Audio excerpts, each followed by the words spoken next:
4 اگست کی صبح 2 خواتین اپنے معمول کے مطابق گھر سے نکلیں۔ شام تک وہ زندہ نہیں تھیں۔ یہ کہانی ہے 18 سالہ انمول اور 20 سالہ آمنہ کی دونوں نند بھابھی پاکپتن کی رہائشی اور غریب خاندان سے تعلق رکھنے والی۔ پولیس کو ایک شہری کی 15 پر کال موصول ہوتی ہے کہ 2 خواتین نے 9 سربازی اور مبینہ چوری کی ہے۔ پولیس موقع پر پہنچ کر انہیں حراست میں کر تھانہ ٹاؤن شپ منتقل کر دیتی ہے۔ پولیس کی حراست کے چند گھنٹوں میں آخر ہوا کیا۔ سب انسپکٹر غلام غوث موقع پر پہنچے اور سہ پہر 3:11 پر دونوں خواتین کو تھانے لے آئے۔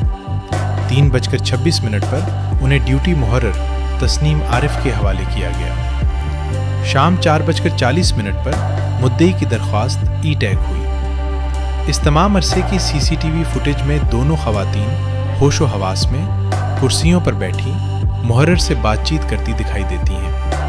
اہل خانہ کے مطابق پولیس نے فون کر کے اطلاع دی، آپ کی بچیاں تھانے میں۔ خاندان تھانے کی طرف روانہ ہوا۔ راستے میں دوسری کال آئی، جناح ہسپتال پہنچیں، آپ کی بچیاں فوت ہو چکی ہیں۔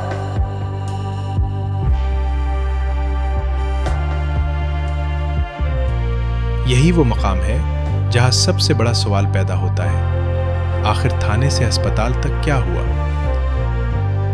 رات دن بچیاں انہاں دے جڑا نا تھانے دے وچ رہیاں ہیگیاں، انہاں سانو اطلاع کوئی نہیں دتی کہ تہاڈی بچیاں ایتھے ہیگیاں یا نہیں ہیگیاں۔ میں اپنے بچیاں دا انصاف چاہیے۔ میری مریم نواز اگے اپیل ہے، میری بچیاں نوں میں انصاف دے اس جڑا نا حکومت تے راضی ہو سکے میری بچیاں دا میں انصاف مل گیا۔ معاملہ یہاں ختم نہیں ہوا، بلکہ پولیس کی بھاری نفری میں میتیں پاکپتن لے جائی گئیں اور آخری دیدار کروائے بغیر ہی انہیں دفن کر دیا گیا۔ ابتدائی پوسٹ مارٹم رپورٹ کے مطابق دونوں خواتین کے جسموں پر تشدد کے نشان نہیں ملے، تاہم مزید نمونے فرانزک کے لیے بھیجائے گئے ہیں۔ اب آتے ہیں اس کیس کے ایک اور اہم پہلو کی طرف۔ دونوں خواتین کے خلاف مقدمے کے مدعی کا نام ہے ذیشان لطیف، جو مختلف مقدمات میں مدعی، گواہ اور ضمانتی بھی رہ چکا ہے۔ پولیس کی نگرانی میں تدفین اور مدعی کے ریکارڈ نے معاملے کو مزید الجھا دیا ہے۔